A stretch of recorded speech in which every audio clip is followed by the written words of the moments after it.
Why is God offended at homosexuality? How would you explain it to non-believers? I think you know me well enough now to know that when I answer a question, I never actually start by answering the question, but I pose my own question, which is a great tactic sometimes to use.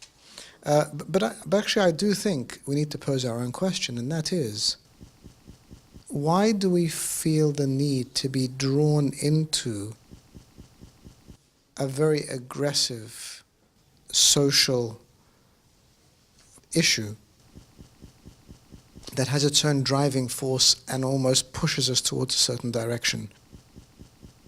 Homosexuality is an issue amongst many issues in the world.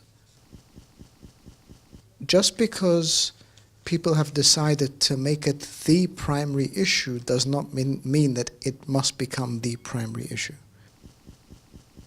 God's issue with homosexuality is going to be the same issue he has with anything that takes us away from a life of, as I said earlier, sanctification and holiness.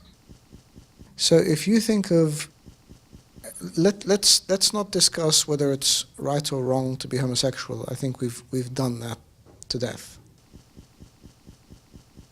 We were created as we believe in our church, and we believe scripturally. We were created in the image and likeness of God.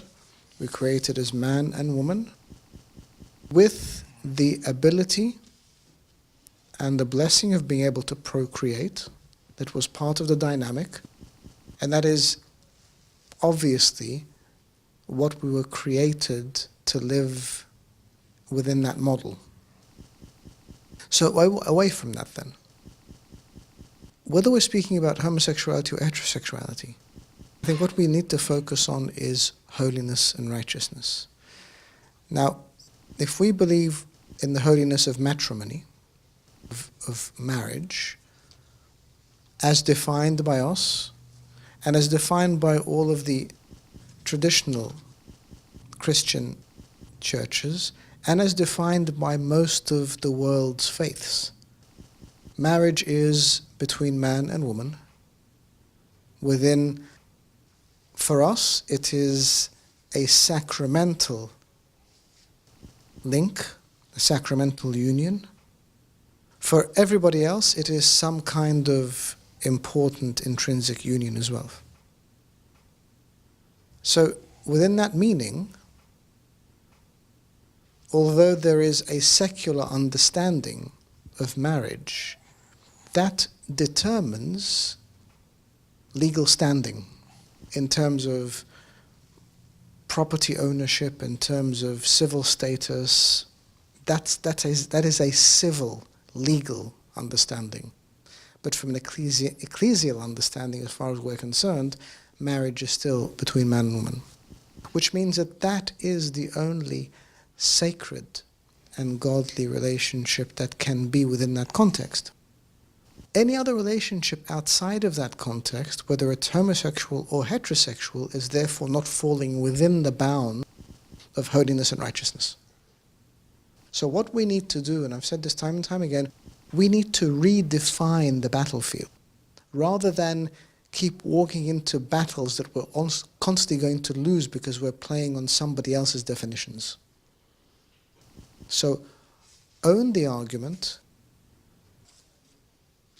redefine it as one of holiness. Because the minute you speak about homosexuality or heterosexuality, you get dragged into an equalities issue. And of course, then, the minute you say no, then you're being accused of being a bigot, and you're being accused of supporting inequality. So this is not an equality issue. This is an issue of our understanding of a life of holiness.